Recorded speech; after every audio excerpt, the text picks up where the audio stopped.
Internets, this episode is sponsored by the good folks at Talkspace, the online therapy company. For a fraction of the price of traditional therapy, you could pick an experienced, licensed therapist you could relate to and feel comfortable with. Each and every therapist has at least a master's degree and has completed over 3,000 hours of supervised work. To match with your perfect therapist, go to Talkspace.com/Pete. And to show you support for this podcast, use code Pete to get $30 off your first month. That's PETE at Talkspace.com/Pete. Head on over. Cheer. Internet's next Wednesday night, November 15th in Philadelphia, at the WeWork Northern Liberty location, the Premium Pete Show next stop of the live tour is going down. Sounds, food, conversation, giveaways. Man, sponsored by Grillo's Pickles. Sponsored by Jason Mark and Suplex Philadelphia. It's going to be a movie, okay? The RSVP link is in my bio on Instagram. Make sure you tell a friend to tell a friend. If you live in Delaware, come on the fuck down. If you live in Philly, you better be there. If you live in New York, man, hop on the train and come by. Internets, November 15th, next Wednesday night, 6 to 9 p.m. at the WeWork Northern Liberties location in Philadelphia. Premium Pete Show live. Be there. Internets, let me tell you something. I want to give a big shout out to Puma for bringing me down to Complex Con. I had a great time over the weekend. Shouts to all the internets I've seen out there in LA that show love to me. Shouts to Puma. I had a great time giving out opportunities to a bunch of people who, they basically gave out job opportunities, something that is really not done in this culture a lot.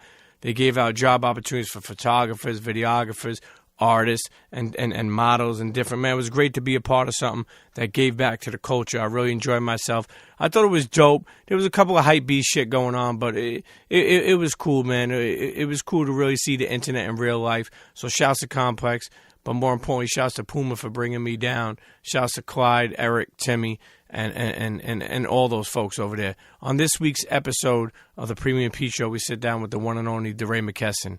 We speak about activism. Speak about Black Lives Matter. Speak about his vest. We speak about Trump sitting down with Obama, the Hillary Clinton campaign. And he just drops facts after facts. I mean, the dude is just a really smart and talented individual. And I really wanted to take this moment to try to know who is DeRay and really find out a little bit more about him. So I really feel this is a very in-depth convo with DeRay. Man, enough of the talking. Let's get to the episode. Cheer, cheer.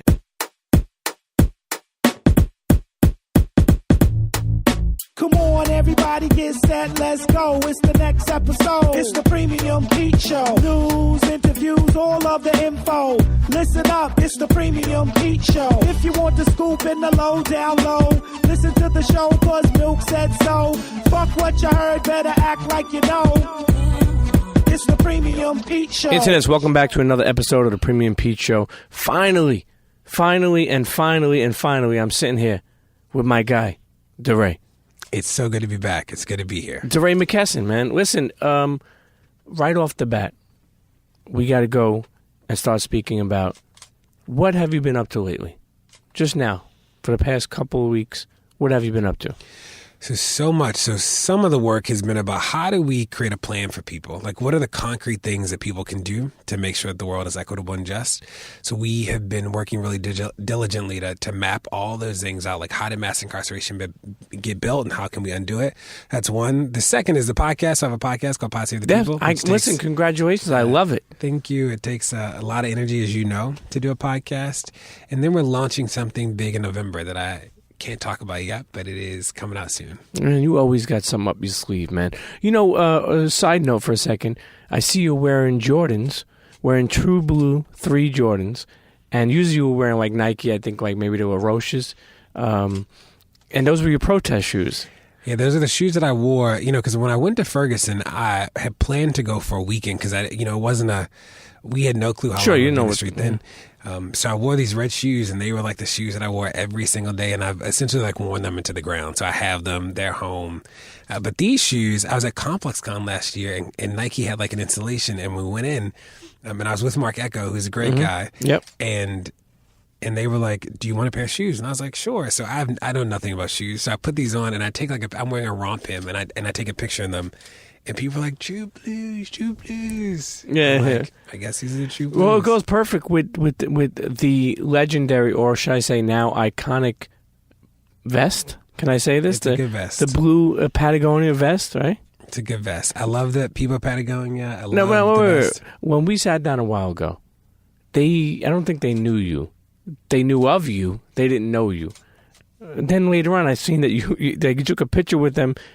They reached out to you. They made special ones for you. Explain to us that. Same vest. So only one vest. It's the same vest I've had for a long time at this point. I've never not had it overnight. So if it gets ripped or one day I was giving a talk, I get up and it's like feathers everywhere, like the back just ripped. They will fix it same day for me, and that's dope. There's a store here in New York City that has a repair shop, so they do that. When I got arrested in Baton Rouge, the CEO of Patagonia emailed me and he was like, I hope that you're okay. Let me know if we can help. So they've been great. I'm not sponsored by Patagonia, contrary to internet rumors, but I do think the company has a good commitment to justice, environmental justice for sure. And it's a great vest. So you only have one vest for people asking? One vest. Okay, because some people think they fix it it's had like a couple of fix-ins, but same vest. For people listening who may not even know why you wear this vest, what does it mean to you? Is it just something you liked and now it's like something sentimental to you? Yeah, so we were in the street for like 400 days, right, when you think about the original protests, and it got cold. So we were, the first winter, I needed something that I would never have to pack, but I could wear, and this is it. So, I've been wearing it ever since. It's like a safety blanket. It is like a comfort piece of clothing. And I don't have to pack it. So I can just always maneuver wherever I am, and it's great. So if it gets too cold, I put a hoodie on. If it's fine, this doesn't overheat. So it's good. Where are you staying now? Because last time I spoke to you, you were all over. Like you're a rock star. You're staying at people's houses or moving I don't know around. If rock stars sleep on the couch. I was staying at people's houses was like sleeping on people's couches. I still live in Baltimore. I was just the chief of human capital in the school system in Baltimore for the past year. I just left on August 1st. That's so right. That's right. Yeah. I went to work every. People are like, when are you back in the city? It's like, I'm in the city every day. I go to work every day. And then after I left the school system, I've been able to travel more than I could travel before. So I'm in New York tonight to record this. I'll be back home in the morning. I came to have dinner with some friends. So I travel a bit now, but I still live in Baltimore. Baltimore's a great place. You ran for mayor. I did. We haven't talked in a long time. No, I know. But, it's like I love the campaign. And then tell us about, running for mayor, because I seen the campaign. It was strong. And then did you pull out, or did you just... No, so there are a lot of things that I learned and some things that I do differently in hindsight is that I ran with probably 70 days left in just 70 days to go to election day. And in hindsight, more leeway would have been just better in the city. There were some things that worked against me. So, some of the newspapers would write things like, he has more Twitter followers than voters. That was never helpful. That was like an often frame. So my national presence didn't necessarily help that much in the city at all. But I learned a lot, and, there's nothing to replace, connecting with voters one-on-one, no amount of forums, nothing replaces door knocking. So that was incredible. The people that did Bernie's fundraising did mine. So we raised more money than any local race during that time period, which was pretty impressive. We raised more money on Twitter than even Bernie could. We had donors from all 50 states, and importantly, the third highest number of donors from Baltimore City. So in hindsight, if there's some things I do differently, we should have gotten on TV and done it earlier. There are things I know now that I didn't. We could have sent out some mailers earlier. That would have been a different thing. Those two things. And then, I went to a lot of forums. And not that the forums are bad, but given the smaller window that I had, I think that we could have swapped out some of those forums for just straight up door knocking nights. And one of the things I learned too about us running a campaign where you're not using big donors, we use a lot of small donors. It was a small donor campaign. Is that it was really hard to budget, right? Because some days we get $10,000 in, some days we get $200, and you just never knew. So I remember one meeting I had with the campaign team being we might not be able to afford a staff, right? And then the next day we get $40,000. So we raised $300,000 in 70 days, which is very impressive, but it wasn't we were just constantly getting money every day. So that changed some of the decisions that we made. And if I had to do it again, I would just know that better than I did then. Are you going to go again when it's time to... Can you go again? Yeah, I could go whenever. I think that it's important that we're as organized on the inside as we are on the outside, that some of this work is about pressing people in power to do the things we want. Another part of this work is about being those people in power that already understand equity and justice and already believe in a world that we all want to live in. And so that's important to me. It's one of the reasons why I went back to be the chief human capital in the school system, right? Is that I was responsible for all hiring. So teachers, principals, staff, everybody in the district. I manage our health care. We employ as many people as the city of Baltimore. So I was able to sit in a position and say, what do our kids deserve, right? What should a great principal look like? What should a teacher look like? And I didn't have to lobby the school system. I didn't have to push people. I could be the person putting together the strategy and the team and leading a team to be able to do that work in a way that was right for kids. So it's important that we're on the inside and the outside. I believe in that part of the work. Right now, being on the outside is where I can make the biggest lever, and I just left being on the inside. So I think about this as a both and, not an either or. So would you make sure that everything was set up before you left, that the way you wanted it? When I left the school system? Yeah. Yeah, people, it's funny, back in the city, people are like, why did you leave? I made $165 and it was a good salary, and people are like, why did I was at the train station the other day and this guy came up to me and was like, why did you leave that job? And I say that salary just because it was when I got appointed, that was the headline. It was I got all this mail being like, you shouldn't get the salary. Oh, you mean the headline was how much you make? Literally, the headline in the newspaper was DeRay McKesson, chief human capital at $165. You're like, that's not helpful. But I say that because, I led a 50-person team. We employed 11,000 people. We had 80,000 kids in our school system, 180 schools. And over that year, I was able to build a foundation for human capital. As the new superintendent, so I was the first chief that she hired, besides the chief of staff. And I helped build the way that her administration would come in and think about people. So I'm proud of that work. We did some important stuff. We thought, right when I first got hired, we had a huge deficit. We realized there was a big deficit. So we spent that year either raising money at the state, and we had prepared for 1,000 layoffs, and we didn't lay off 1,000 people, but we had to prepare for it. So I managed that whole process and was able to do some foundational stuff. So the person that replaced me is a strong person. The team that I led was arguably one of the best teams I've ever been on. So I'm proud of that work.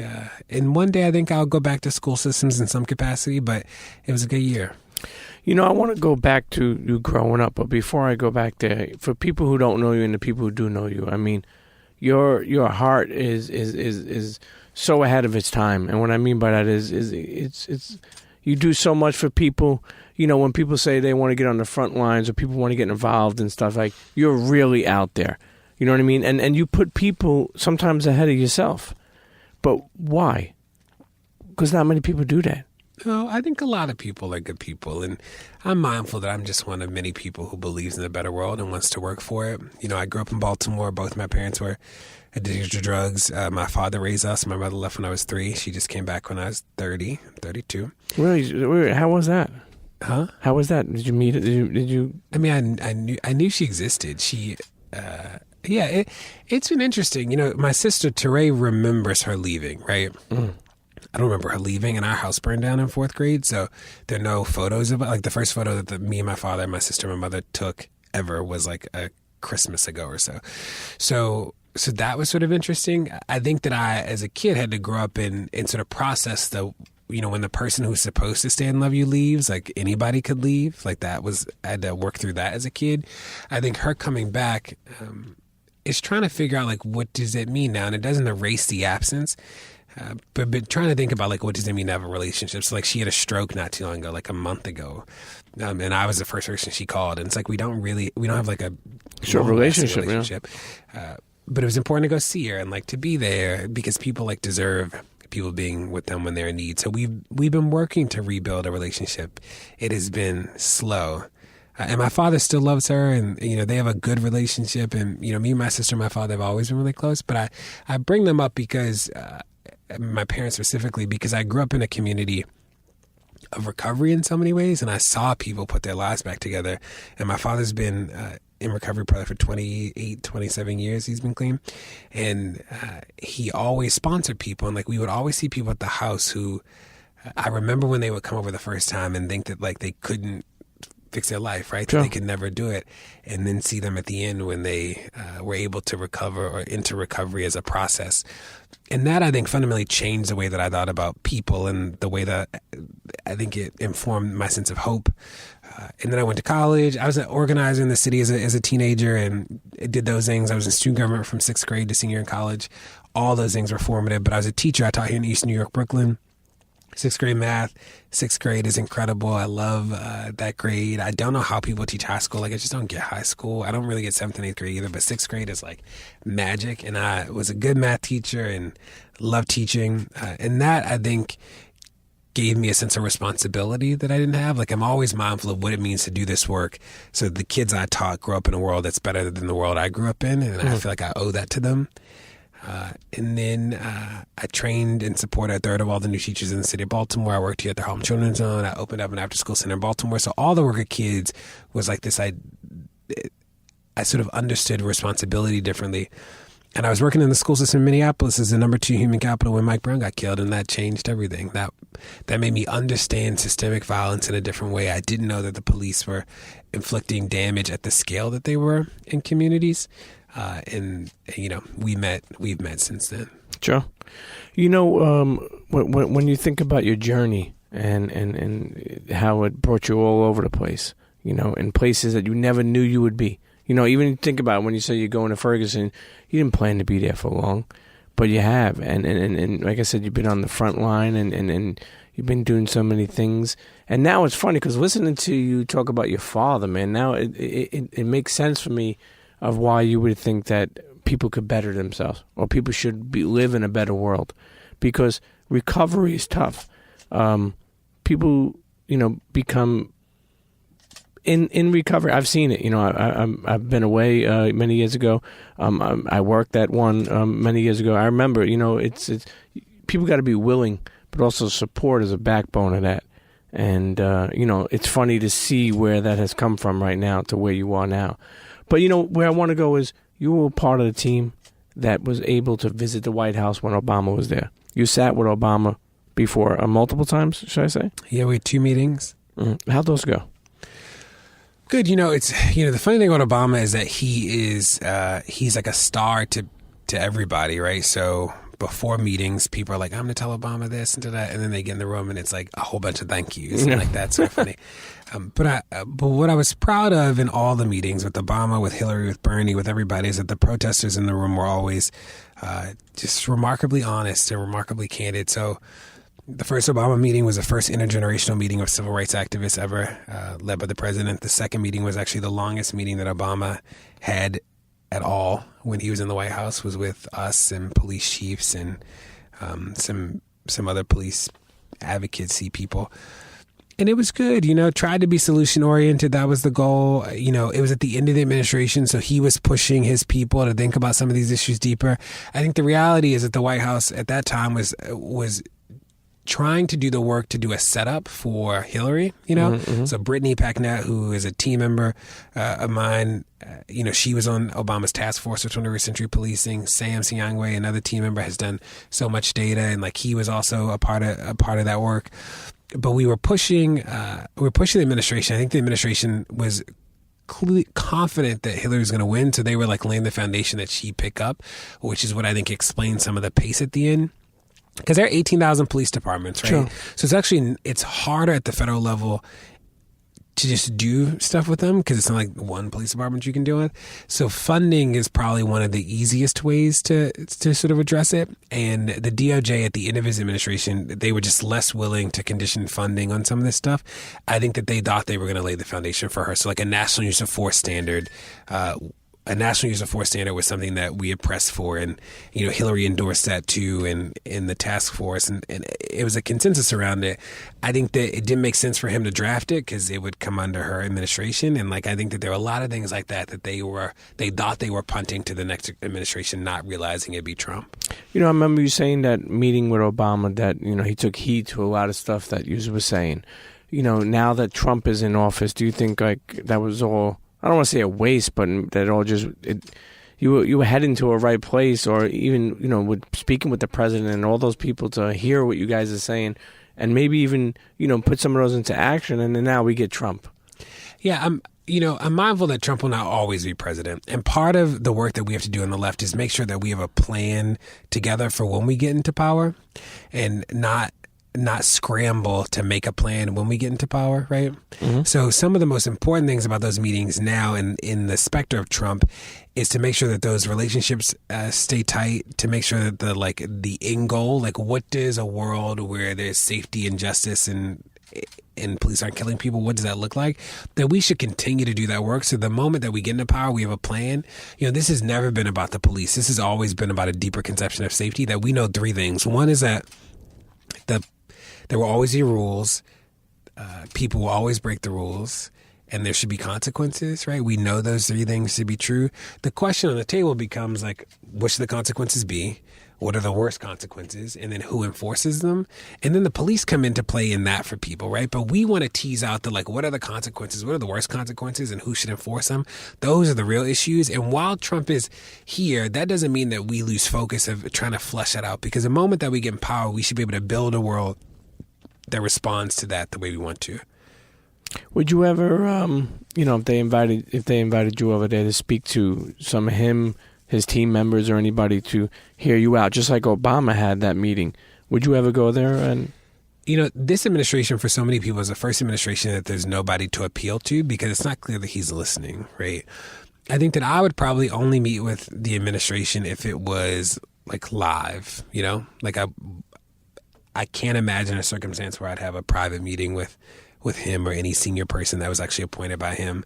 I think people that are holdovers from the last administration, like career people, fine. They probably, they're career people. So meeting with them is fine. But I think that his senior staff and him, I would only do something that was live because that'd be the only way to have an equal playing field where Sure. You just don't get played. Sure. When he became president, where were you? What were your thoughts? Did you actually think that this could happen, or you were shocked? I was at the Javits Center with Hillary's team. Yep. I'll never forget it because we were all I was at this TV. It's Katy Perry sitting on the floor, Gaga, everywhere. We're all sitting in this room, and we see it on TV, and everybody's in disbelief for a little bit. And remember, Podesta didn't come out till later, much later that night. So we all I remember Cher came she was in the neighborhood, came by, and everybody's has a stupor on their face, because everybody was shocked. I remember when I wrote an op-ed endorsing Hillary in the Washington Post, and I got a lot of flack for it. And people said a couple things. One is that people were DeRay, you're wasting your influence. She's going to win. So don't waste this now. You should wait to write an op-ed to hold her accountable. There are also people who were he has no chance of winning. He's so wild. And I remember when I wrote the op-ed, I was pretty clear that he could win, right? That I knew a lot of young people who were they weren't going to vote because the president doesn't matter, that you should vote local because local is the only thing that matters, that was some of the rhetoric. There were people that we know and love who said things we can afford to lose an election, but we can't afford to lose our values. There are people that we know and love that wrote whole things about how she was a devil and da-da-da. And it's one thing to disagree with her, which, you should, and I didn't agree with her about everything. But it's another thing to make these standards that that no election would meet. So I don't know any election where you would say that you can afford to lose the election, but you can't afford to lose your values. Name one election where that's true, right? And I think that there are people who are more in love with an ideology than real people's lives, and I worry about what that looks like. And that's what I worry about with this, with the way people prepared for the campaign or the election. I'm not convinced that those people have sort of grown from that thinking. Because what we see now is that the president has a huge impact on people's lives. The president didn't have an impact when he wasn't terrorizing you, right?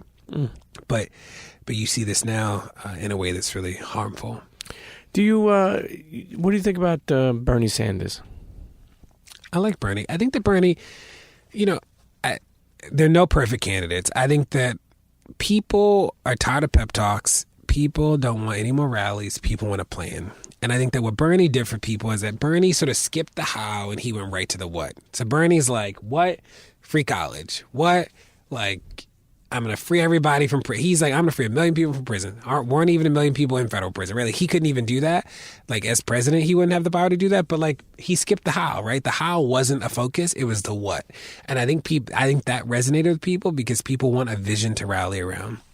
I think that Hillary was not able to paint the what, and she sort of got mired in the how. So she's this is going to be the single biggest investment in low-income communities. That's a how, right? We're going to like undo these 5 things of mass incarceration. And her platform is really strong. I think that the image of what will the world look like if we do these things is what didn't resonate with people. And I think the combination of like her focusing on the how and not the what, and her having the baggage of people not trusting her, I think really hurt her a lot. I think too that what Bernie did that was really smart is that he was everywhere, right? He talked to a range of people. And you think about Hillary, is that Hillary stopped talking about content in interviews. So she did a lot of culture interviews, right? So she did The Breakfast Club. She did Another Round. She did that really, not well-placed interview with Mary J. Blige. But like those were culture interviews. Like none of those people interviewing her were content experts, right? And I think there were people who like wanted to know where she felt on the content. And I think about our second meeting with her, she was excellent on the issues, like actually way better than even I thought she'd be. But you never heard it because, the campaign didn't release a video of it, and it wasn't, we were meeting in a swing space. And I think that was a real loss because I think she actually knew the issues much better. And I think that Bernie was able to be, and he didn't have a long history with us as voters because, we never voted for Bernie Sanders before. But he just did a much better job of talking about the issues. Even when you disagree with him, you knew where he stood. And I think that people felt like they didn't know where she stood. Do you think that we would have been in a better world to have Bernie or Hillary? I think it means something that he didn't win the primary. I think that either one of them would have been better than obviously Trump. So, we'll see what happens in 2020. I think that the slate could be a very interesting slate then. It'll be interesting to see how he's grown as a candidate. His team was a fantastic team to work with. I say that confidently. I think he had a lot to grow in as a candidate. When we asked him, he was like, I believe in a bill that'll bring like 70 million jobs or something, right? And we said, well, how do you know those jobs will go to poor people of color? And he's like, well, because there are more of them. And you're like, Bernie, that's not how the game has ever been played. Like, just because there are like a lot of poor people doesn't mean that like they just benefit from government programs. And I'm hopeful that he has grown from that thinking since we met with him. Sure. And he's got Killer Mike on his side. I love Killer Mike. Killer Mike is, you ever met Killer Mike? I love Killer Mike. And that's another thing that Hillary just didn't do well. Is like Killer Mike was out there for Bernie. People didn't even know who Bernie was or Killer Mike. And Killer Mike was there. Yeah. Katrina Pearson was there for Trump, We'd never, who knew who Katrina Pearson was? Katrina was out there. It's like, who was that for Hillary? No, you can't name him. That's a great point. And I think that was like, if she wasn't going to be out there, at least somebody could carry the message. Killer Mike carried the message for Bernie, and like knew the issues, fought people about them, was coherent. Katrina was wild, but like defended. She's like, he never said he was going to build a wall. You're like, what? But she carried the message. And like, I don't know who was carrying the message for Hillary. You're right. That's a good point. For people who listen and who know of you, obviously they're already loving it. For people who may not know of you, I know some people try to paint the picture and say that you're the creator of Black Lives Matter. Could you break that down? What exactly you are when it comes to Black Lives Matter? Yeah, so I'm one of many people who was in the street at the beginning and wanted to do whatever I could to make sure that there was justice around Mike Brown. I have a big Twitter following, and I was, in Ferguson, we all sort of had roles. And the beauty of it is that no organization started the movement, right? Like people started this movement. And I used Twitter as a way to tell the truth about what was happening. And that spread across the country. So I did that. Then we launched Campaign Zero, which was the first platform that came out of the movement. It is how we met with Bernie and Hillary in the White House and have continued to organize around the concrete things that we can do. So I've always tried to use the platform to push the message of the movement and to organize people where we could. There is an organization that has the same name as the movement. But again, there's no organization that started the movement, and that is important. And I remember that because, I think about those early days when we were just out there and we made it happen, that there was like this deep infrastructure, so many incredible people in St. Louis who put in the energy to make this work, and there wasn't one organization that did that. What's crazy to me is that the media always try to paint the picture as Black Lives Matter as like a gang or as like they're doing something that is not right. Meanwhile, they're sticking up for their rights, if you think about it. And you think about the injustices that's been going on. Why does the media see it like this? And I'm sure you have faced, drawback and people saying shit and talking crazy. Have you ever get threatened or hate mail or anything like that? Yeah, I'll start with the, Black people organizing has always been a threat to the power structure in this company, so not new. And what we would say is that we aren't doing anything controversial. I think about Colin Kaepernick, right? Like, Colin, it is not controversial for him to call out the violence of the police. That's not controversial. A third of all the people killed in this country, killed by strangers, actually killed by a police officer. That is wild, right? You gotta say that again. A third of all the people killed in the country by a stranger, somebody they don't know, is actually killed by a police officer. That's wild. We should live in a world where that's not true. And that's not controversial for me to say out loud, right? So like when I think about the movement, we are only saying simple truths. I don't know. I wasn't there the day that Darren Wilson killed Mike Brown. I didn't know Mike Brown. But what I know to be true is one simple truth, and that's that he should be alive today, right? And like the organizing has always been around the simple truths. Like he should be alive. Rakia Boyd should be alive. Like, so many people should be alive today. I don't know what the circumstances were in that one moment besides the fact that we have let white people live who have done similar things or worse, right? And that's like how we started organized. So when I think about the safety issue, the FBI's visited my house. I've been arrested in Baton Rouge and St. Louis. That was on your birthday. In Baton Rouge was on my birthday. I did a talk back at a movie, the Panthers documentary in Baltimore. Somebody tweeted that they were going to shoot me, and just like out of a movie, in the middle of that movie, the police come in, turn on all the lights, they shut down the movie theater at 1:00 in the afternoon and have to evacuate it because of safety concerns.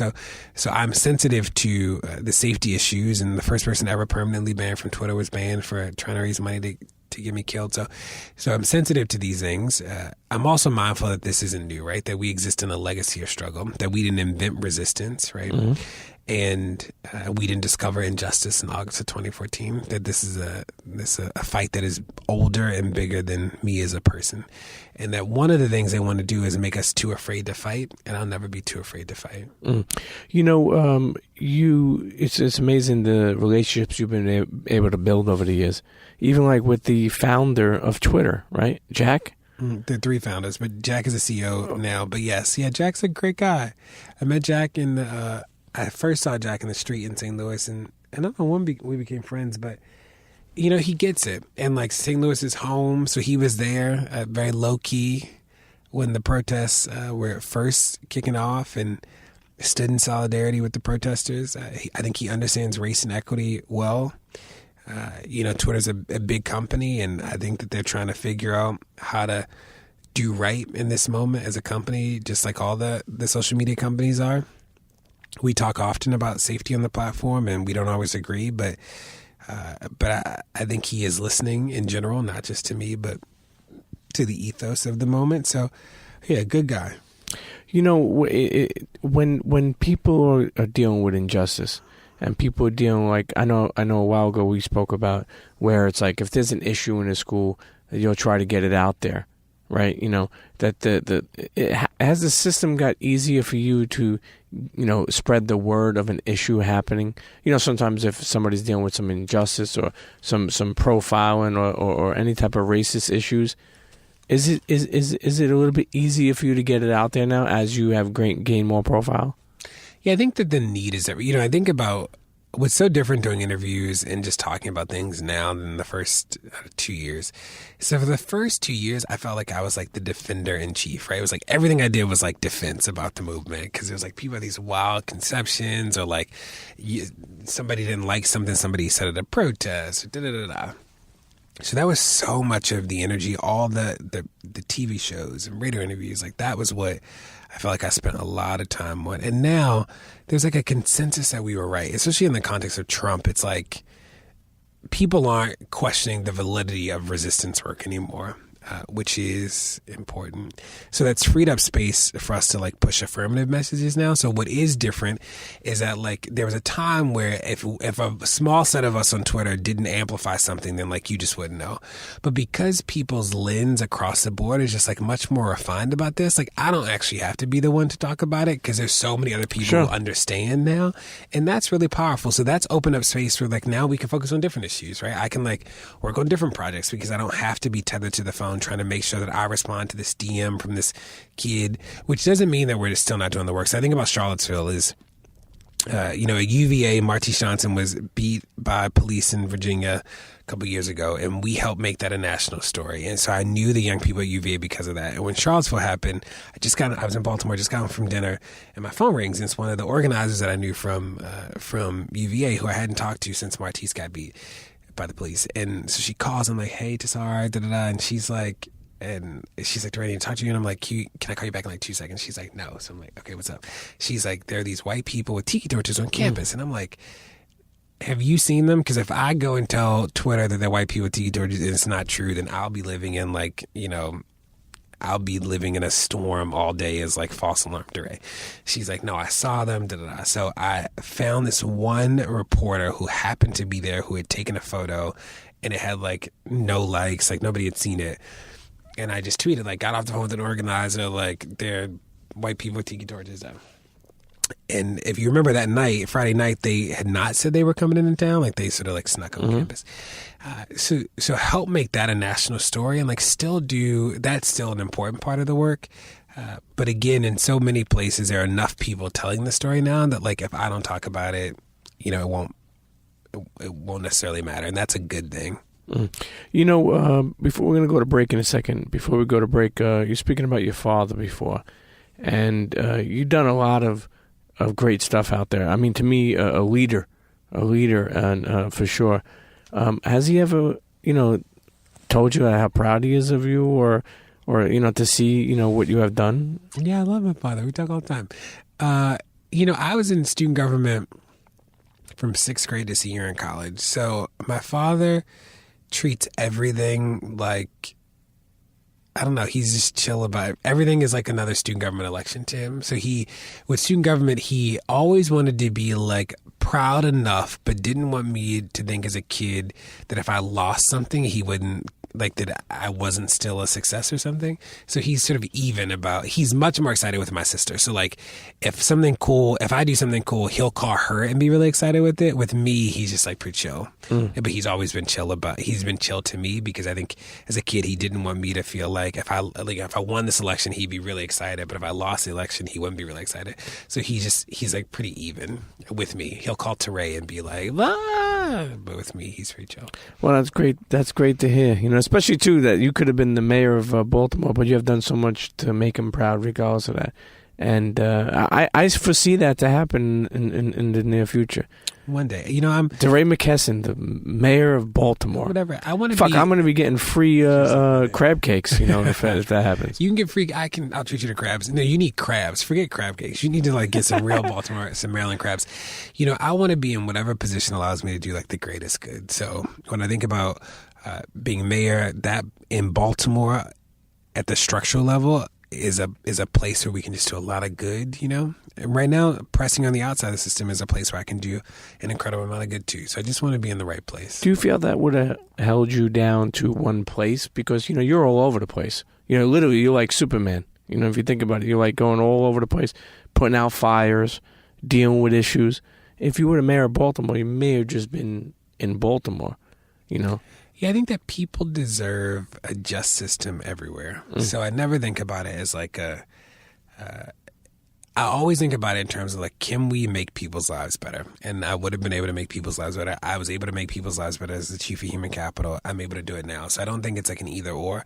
I just want to be, I'm more convinced now that like the structural stuff is the only thing that's going to matter at scale, right? That like, so you think about the racial wealth gap. In 20 years, a new study just came out called The Race to Zero. In 20 years, the median wealth for Black people is going to be $0. That is wild, right?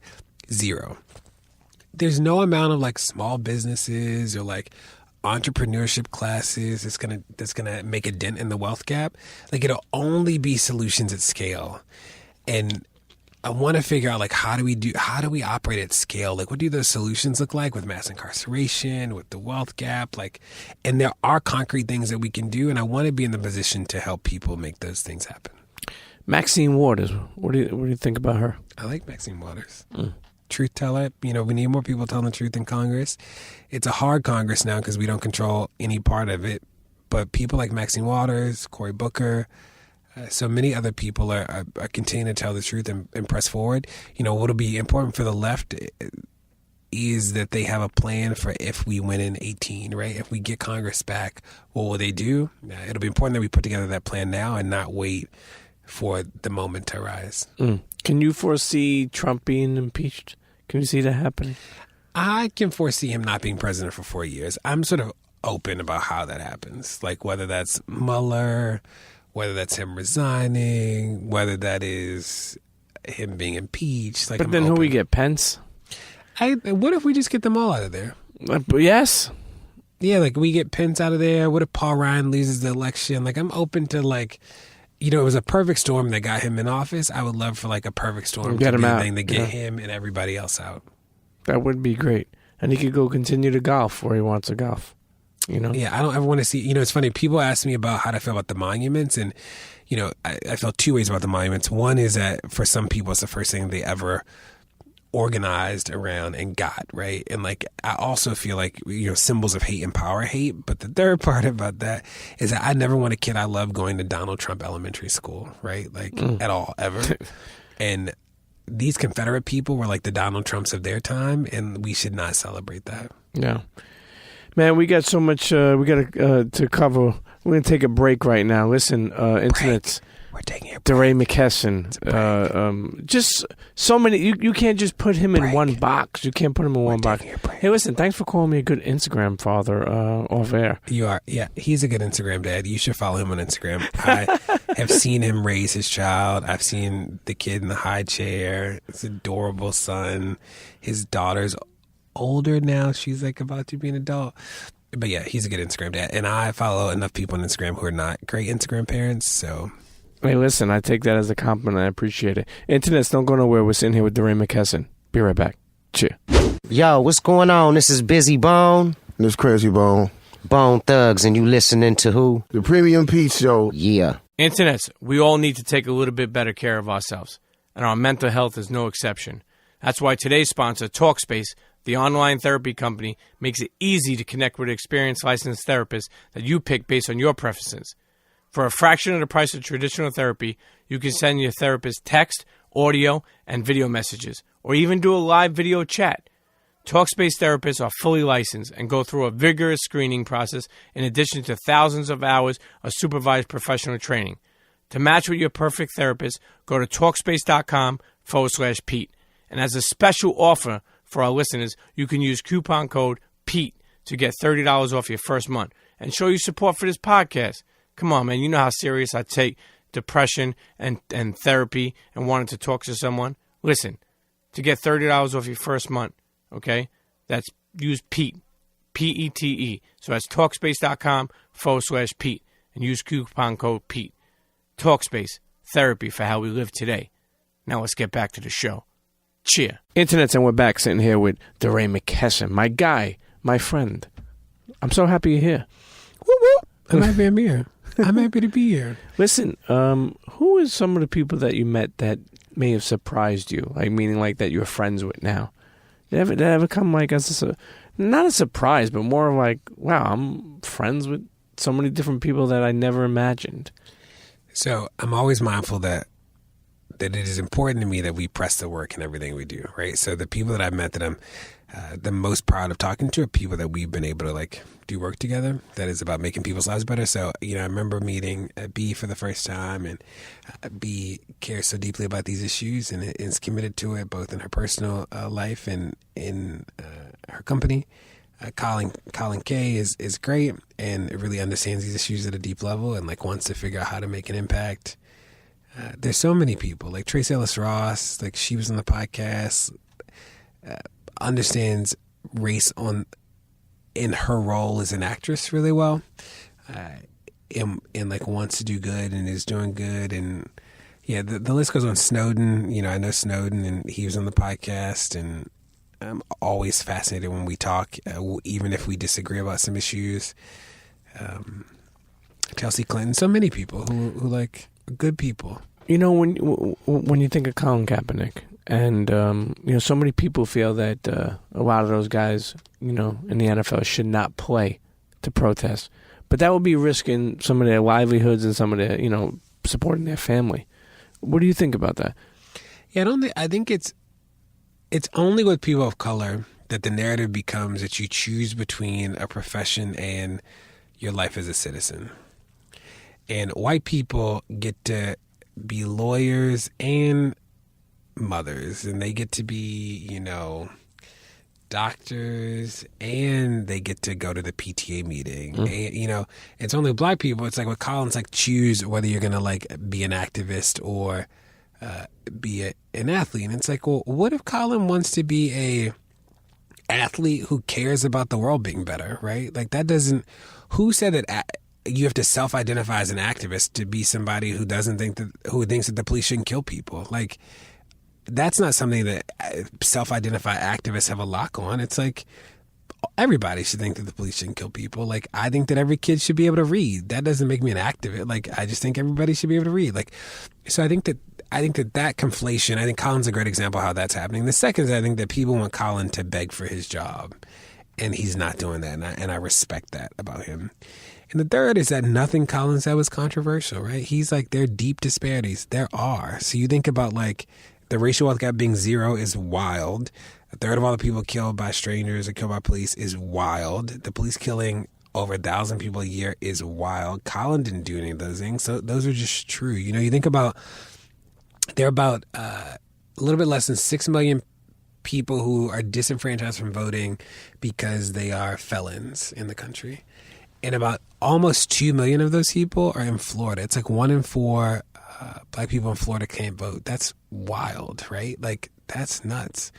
Like, Colin didn't do that. You think about felony. What's a felony? If I asked you what's a felony, what would you say? I have one. What would be the second thing you say? Like, what is a felony? It's a charge, But what's the difference between a felony and a misdemeanor? You're definitely going away when you get a felony. It depends what type of felony. Misdemeanor is a smaller, in my opinion. I'm not. No, this is why I'm asking you. Misdemeanor is a smaller, lighter charge that possibly you could get off of. A felony is more serious. Could possibly do some time and possibly will come with a bail, in my opinion. Got it. Now, felony theft in Virginia. How much money do you think felony theft is? Like, if you think about felony, it's $50,000. Felony theft in Virginia is $200. What? And in Virginia, when you become a felon, you permanently lose the right to vote. What do you think felony theft in Chicago is? $1,000. $300. Fuck. So when you think about what it means to be a felon, people think exactly what you said. It's like heinous, must be a huge amount or whatever, but it's actually like not a lot. It's not a lot. It's not a lot. So you get people who, like in Virginia, it's not like mass murderers who can't vote. It is people who stole name 3 things that cost $200. PlayStation. An air condition. You're digging deep on these. Okay, what's the third one? Man, I'm looking for things for like $199, man. $99 plus tax. A bike. A bike.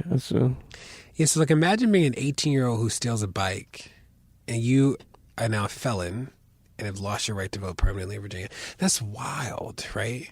So how do we start to talk about those things and help people understand that the world doesn't have to be like this? Like, somebody sat down and made that up, right? And like we can completely undo that and redo that, and we redo it better. And you think about what people like Colin have said, like he's just calling all of that stuff out and just saying it's wrong, and like he is right about that, right?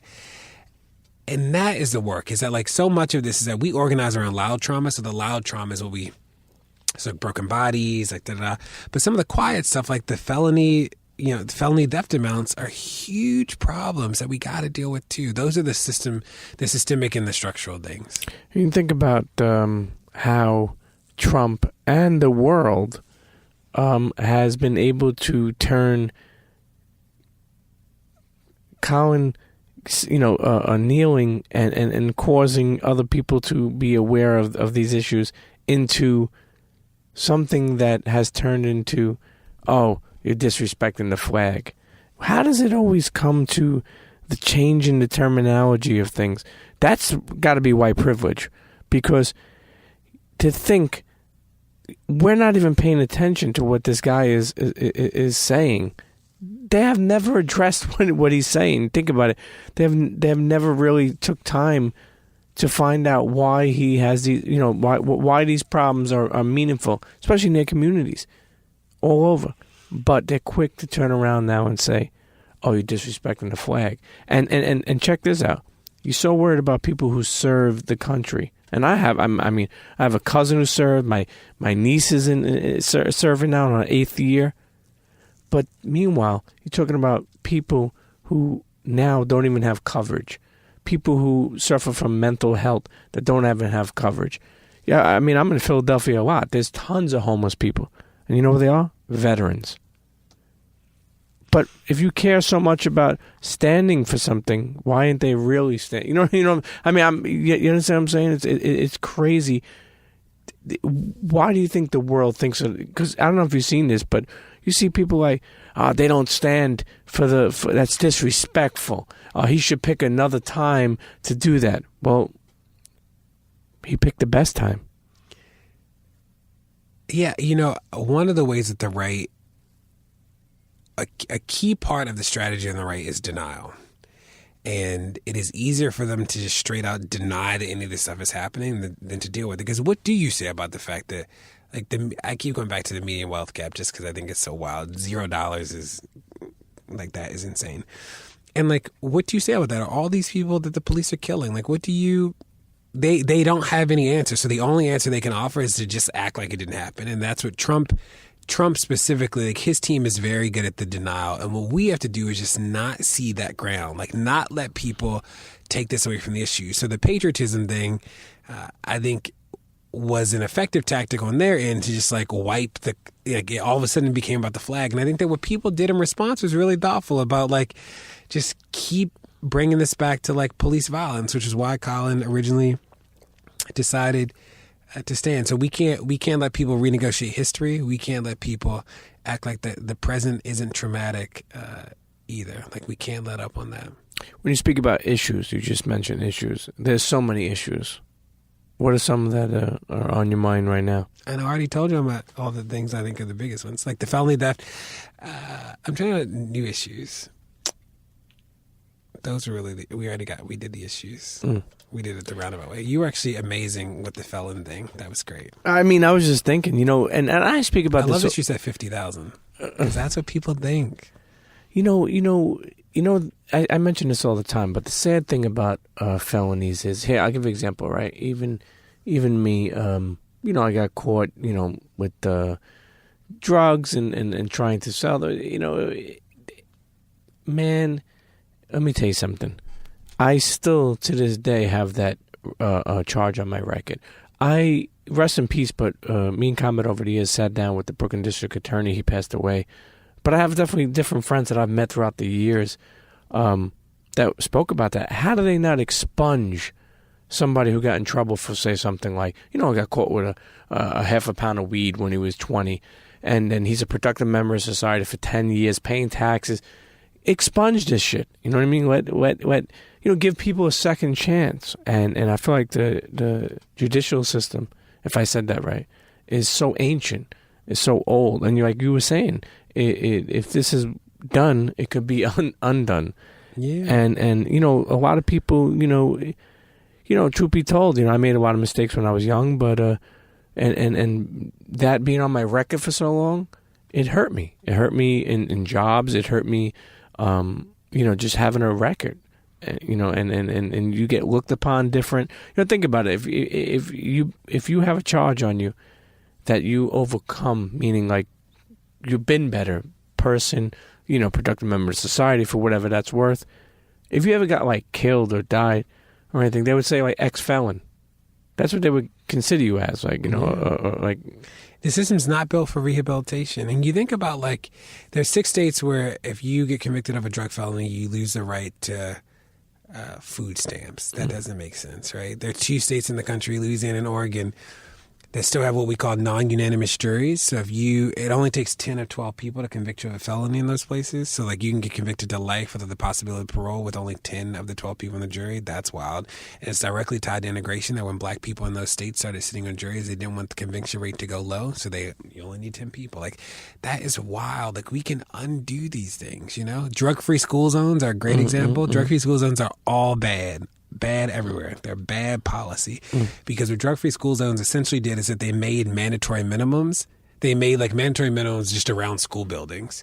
So like, why, if you get arrested selling drugs in front of a school, why should you get a minimum of 10 years?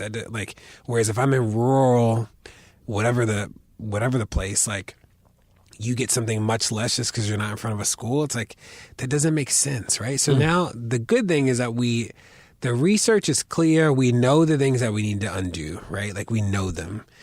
And now it's like, can we put together a plan to actually do it? And can we do it quick enough so it can have the biggest impact?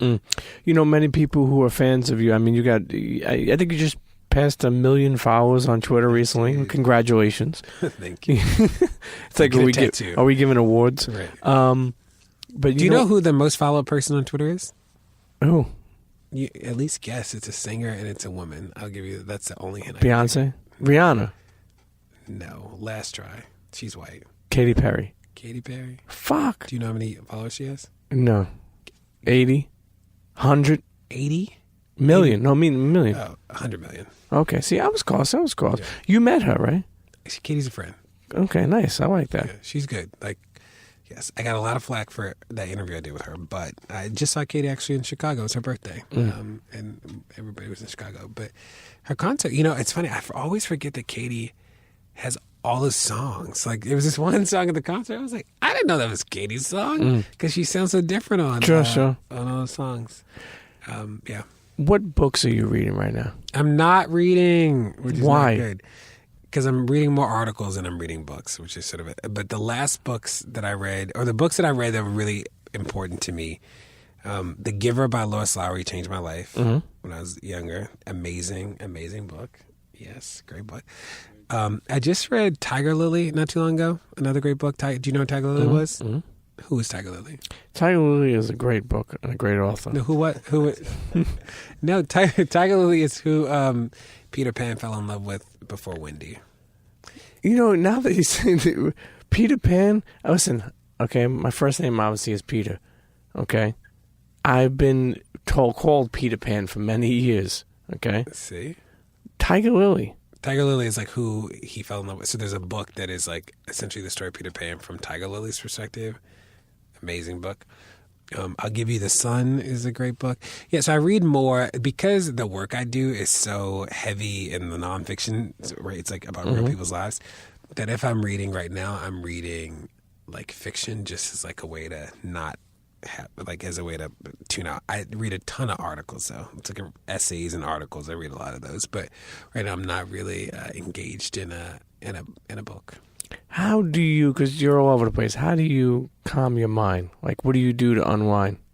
I just really need four walls and to be alone. Like, being alone, no matter where I am, whether it's like a small room, a closet, a hallway, like whatever it is, like I can just center myself pretty quickly. And just like that, no meditation, just no alone, yoga. but actually alone, like not like separated, not, I just like need like, just so like before speaking events and stuff, sometimes I'll just go sit in like a back stairwell just because it's like, I just need to be me and in one place. Who would you say some of your favorite columnists are? Columnists? Ooh, you can get me in trouble with this. I think Rembrandt. Rembrandt is a really good writer. Van Newkirk at The Atlantic. Clint Smith III, who writes for The New Yorker occasionally. Those would be three that I offer. Eve Ewing is a great poet. Actually, she just has a new book of poetry. Great book. Yeah. With all the interviews you did over the years, and I just started in March. Get out of here. You've been doing interviews. No, the podcast is. No, I'm not talking about that. I've been interviewed. Yes, all the interviews. What are you talking about? He's like, yeah, this podcast is new.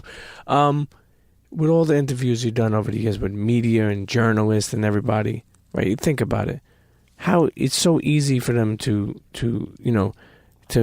change the wording of how you report things, right? Have you been media trained? No, but I did. It was a lot of practice before interviews, right? I was mindful of, or I felt the weight of, if I screw up, I'm screwing up for way more people than me, right? So my best friend, this guy named Donnie, I remember before I did like my first interview, I called being like, hey, I think I'm pretty good at anticipating what the gotcha questions will be. So I would call him at the very beginning, and then we just like workshop some stuff together, and that became our formula. So before I did anything big, I call him like, I think this is going to be the thing, like, can we go through and try and tighten it up?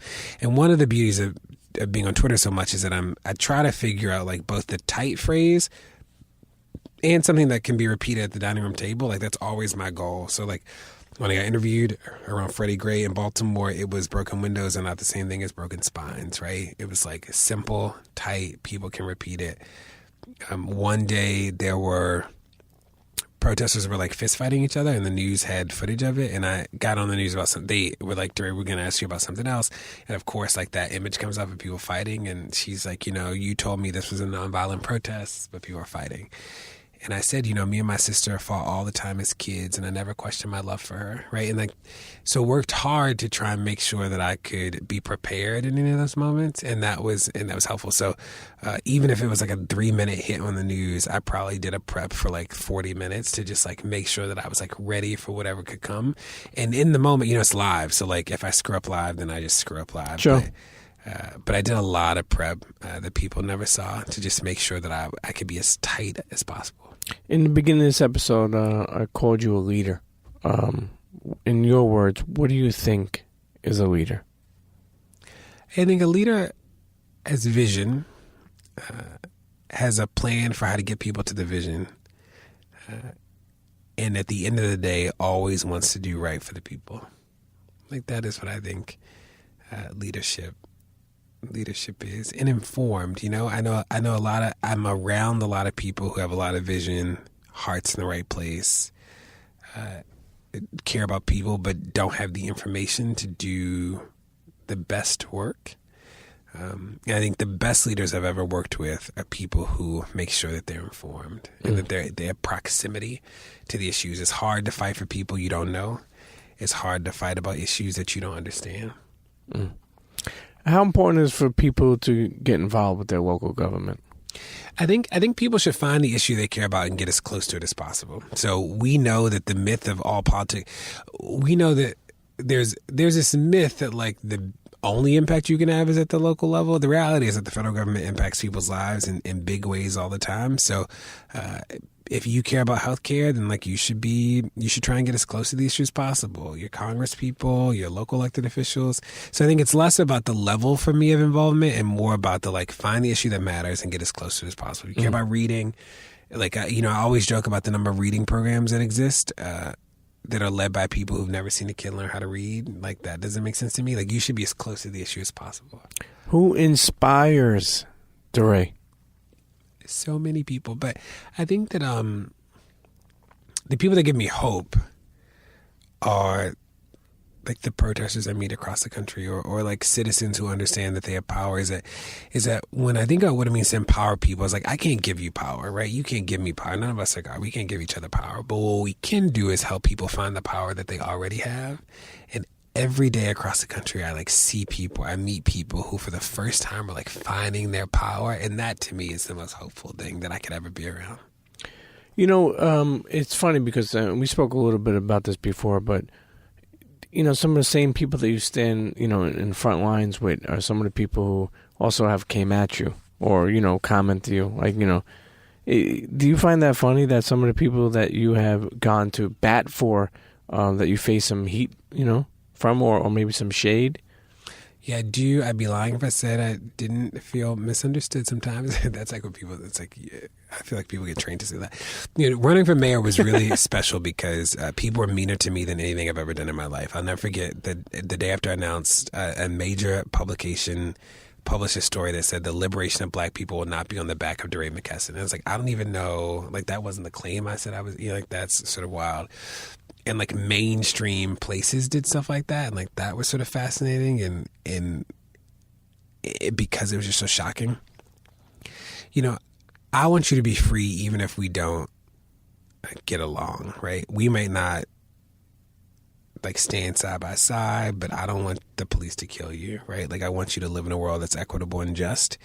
And I also know that part of what it means to build a coalition or to be in coalition work is that we might agree on the outcome. Like we should agree on like what an equitable and just world looks like. We might disagree about how we get there, and I'm open to that. So I try not to take everything personal. I try to take the things personal that should be taken personal. For people listening, especially white people, can you explain white privilege, like in the sense of, do you think it's more about class than the color of skin? Not about class. One of the ways that whiteness works is that whiteness performs this innocence. So white people will say things like, I didn't benefit from slavery, like I did, I worked really hard, blah, blah, blah. That's like one of the ways it shows up. And the reality is that like you didn't personally work hard for every Band-Aid to look like you, right? Like you didn't personally work hard for nude to be the color of your skin and not my skin. Like that is what whiteness is. Like whiteness, when Baldwin says whiteness is a metaphor for power, that's how it shows up. Not too long ago, I tweeted something about whiteness, and somebody emailed me back and was very frustrated with me. And I was like, can you just send me your phone number? And we had a good call. And in that call, I was trying to help him understand that like whiteness is not only white supremacy and racism, that like it's not just lynching and enslavement, that the power of whiteness shows up in many ways. And I was explaining to him, like, you think about, and people have said this long before me, but you think about like every book you read, the characters are white until they're named other, right? Like that is whiteness. That is the power of whiteness. The fact that like what you consider a normal character to be as a white character, like that is how power functions in this space. And have tried to use these things to help people understand that is what the privilege of whiteness actually looks like. That it doesn't have to be overt. It doesn't have to be sort of people wielding it in a way because it's always being wielded. Yeah. Should white people feel bad for what their ancestors did? White people should understand they benefit from whiteness in a way that is bigger than them as an individual. And if they believe in equity and justice, part of their work is to make sure that in the end of the day, that there is no privilege to whiteness, because like all skin is valued. If there's one thing, or maybe two, that people didn't know about DeRay McKesson, what would you say that would be? I don't know how to cook. I can make some mean oodles and noodles. Maybe they call them ramen here. At home, they were oodles and noodles. In jail, we used to call them crackhead soups. But we fucked with them. Heavy. They're great. And then I can make hot dogs. And I can make an incredible peanut butter and jelly sandwich. And then the second thing is, it's funny, I don't even talk about this anymore, but it was such a big part of my life. I used to be deathly afraid of dogs. So afraid of dogs that if keys jingled, it made me nervous because I thought it was like a dog's... a collar. But like until college, I was like deathly afraid, like really. And I never got bitten or chased or anything, but I was like really afraid. And I went to college in Maine, and there were always these dogs like without chains. And it was like the first time I'd ever been around dogs, like... I don't know, in a peaceful way, and it totally, like, I was no longer afraid anymore, but for so long I was, like, frightened of dogs. What about nicknames? Any other nicknames that you had growing up? I love a conversation about nicknames. No, so I don't have a middle name because my grandparents can agree, so it's just DeRay. My sister's name is Teray. We are not twins, we're just black. I'm from Baltimore. And my grandmother, like, if you yell... So Teray's older, so it always Teray and DeRay. And if you yell Teray and DeRay in the house, it all, like, you sort of don't hear the t or duh. It just sounds like array at the end. So we would always come, which was pretty annoying. So my grandfather and my grandmother and my uncle used to, or like part of my family used to call me DR when I was a kid because like they had to call me something different than DeRay because like they could DeRay just sounded like we would just run, you know. If you're like DeRay, I'm like, hey, what you want? It's like they didn't want me, so they would call me DR, and like my uncle still calls me DR to this day. That's really the only real nickname. I was called all the ridiculous, like DeRay of Sunshine, DeRay, like blah, blah, blah. Like, that was annoying. But I don't really count those as nicknames. DR, I got a lot. You know, while you're out there. DeRadio? What was that, a rapper name? Not very creative people. No, just like, I don't know. You never wanted to get into music, right? I'm going to have an album soon. I'll let you be on my album. Really? I'll do some ad-libs. I'll do some ad-libs.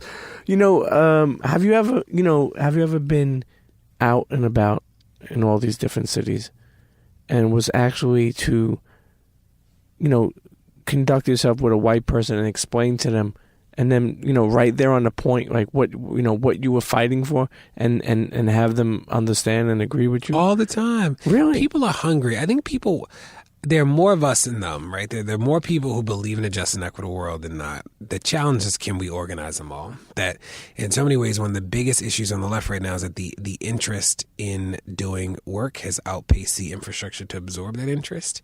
And I think that's sort of the issue now. But I meet people all the time who are like, let me know, right? They're like, let me know what can I do? Where can I do it? How can I do it? Right now, the only two things that the sort of organizing spaces come up with is like either donate, right? Like donate, or like come to a march, you know, or like call your congressman. It's like after a while, like that's not gonna. So that people want more. That's some things they could do to get involved in the issues, right? Yeah, I think that we've not figured it out yet. I think that there's a question about like how do we absorb all this energy into like good, because the numbers are on our side, you know. The right just has like a more insidious strategy, and in some ways it's easier because when you think about Make America Great Again, that's about memory and recall, right? We've lived in a world where white people have terrorized everybody before, so they're just trying to bring us back to that world. We've never lived in a world of equity and justice, so we actually have to build that and imagine that, and that is just different work. So I get that it is hard to do, but the question I think on the left is not, are the people there? I think the people are there. The question is, can we organize them? You know, recently I seen that, who's the cop that got the judge threw out the case? Remember she was nervous? And she, what case is that? The judge threw out the case. She was nervous to cop that, what? With the helicopter. I believe so. It was on the highway, maybe? Oh, in Tulsa. Yes. How did the judge throw out that case? Are you aware of that he threw out the case? Yeah, you know. He made sure that... it's not on her record anymore. Yes. How's that possible? Yeah, you know. The systems and structures overwhelmingly benefit the police. So, you know, we created the first public database of use of force policies in the country, the first public database of police union contracts. And we were shocked is that there are police union contracts that say things like the officer has to be disciplined in the least embarrassing way to the officer in the department. You're like, I don't even know what that means, right? Like places like Austin. In Austin,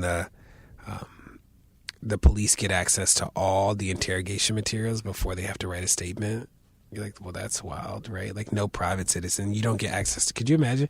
You got access to all the police information about you before you could be asked a question? Like nobody gets that. So we've created a completely separate justice system for the police, which is how they continue to get off on these things. The challenge is that there are 18,000 police departments, right? So this work will be department by department to change these systems and structures, and there are incredible activists working to do that now. Where do you hope to see Black Lives Matter in about 5 years? I'm mindful that the civil rights movement was a decade-long worth of activism, and this is the third year of sustained organizing. So I'm hopeful that while we have changed the conversation and the rhetoric about these issues, that soon we will see systems and structures change to have the biggest impact. Hey, listen, man, I want to see you write a book. One day. You know, I loved when you were on Stephen Colbert. That was classic, man. Colbert's good. You know, that interview is in the Smithsonian.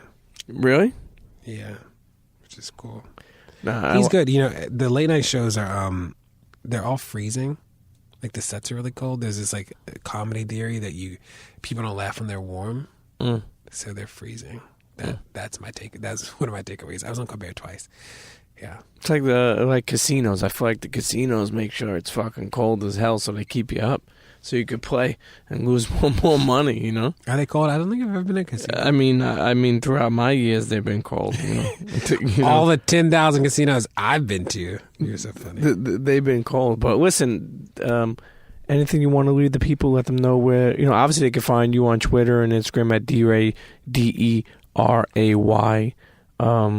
Anything else? Yeah, no, I'd say join campaign0.org is about police violence, and then we launched ourstates.org, which helps map some of the legislation in states across the country. So, but follow me on Twitter, and you'll stay up to date on. And the podcast, Pod Save the People. Pod Save the People. It's a weekly podcast. Comes out on Tuesdays. Where do you want to take that thing? Because I know it's early, in the game with the podcast for you. But where do you want to take it? Yeah, I wanted to make sure there was a place where we could decide on who to interview and create platforms for stories that otherwise wouldn't be told. So I'm proudest of the interview with after Charlottesville. Got some young organizers from Charlottesville to talk, and they were incredible. Did a special episode on DACA and was able to use the platform to highlight voices that otherwise would not have been highlighted. And that, to me, is the real purpose of the podcast. Mm-hmm. You met Beyonce yet? Yeah. Really? What'd she say to you the first time she seen you? Or what did you say to her? And Beyonce's very kind. And she's sitting on this couch and she goes, "Hi, I'm Beyonce." I was like, "Hi, I'm DeRay." It's so stupid. That was so weird. Where'd you meet her? At her office. Really? So she called you to come over? Yeah. Okay. She's good. She's as nice as you think. She's like as good as you want her to be, Yeah. Probably a little bit better. Did you meet Jay too that day? No, I met Jay, but not that day. He doesn't. They have their offices across the street from each other. Yeah. He was not at her office. What did he say to you when he met you? He was like, "Hi." They're both really just nice. Supportive. Yeah. I know her team. I know her team much better than I know the rock people. The Rock Nation. But they're great people on both teams. I know some people over at Rock Nation, and they're very focused and they care about these issues. And I know most of the people at Parkwood, and they care and focus on these issues. And I know I met B a while ago, but we stayed in touch. So she cares about these issues, and that's a good thing. Hey, listen, you may be in one of the videos soon. She follows me on Twitter. That's It's funny too because they use that as like a big highlight. I know when they like Stephen Colbert saying that, of course these shows are going to use it as that. But I would get introduced places. They'd be like, DeRay is a protester and one of 9 people that Beyonce follows. You're like, yeah, okay, you guys are funny. Did you get the notification to your phone when she followed you that day, or you didn't even realize it? No, I realized it. Special moment. Yeah. Beyonce is such a she's great. She's Beyonce. Okay, she's the only person I leave my lady for. Listen, anyway, I'm thankful. I mean, I've always expressed my gratitude towards just you being able to bring up information and everything you do. Just really just helping not only us but even people like my kids to hopefully live in a better world than we are yesterday and today. So that means a lot to me personally, and that's why I kept on making sure that I stay in touch with you to have you on, because it means so much to me to have your story told, and the journey that you're on, because like you say, there's still work to do. There's still work to do, yeah. And I'm excited to, once we launch this next big project, I'm excited to have you be involved, because I think that, the reality is that we can undo all the damage that's been done, and that we can build something better, that we can, that like the world has not always been like this, that we can redo this. Yeah. And that's what it means. It means everything about that. So listen, internets, make sure you check out DeRay.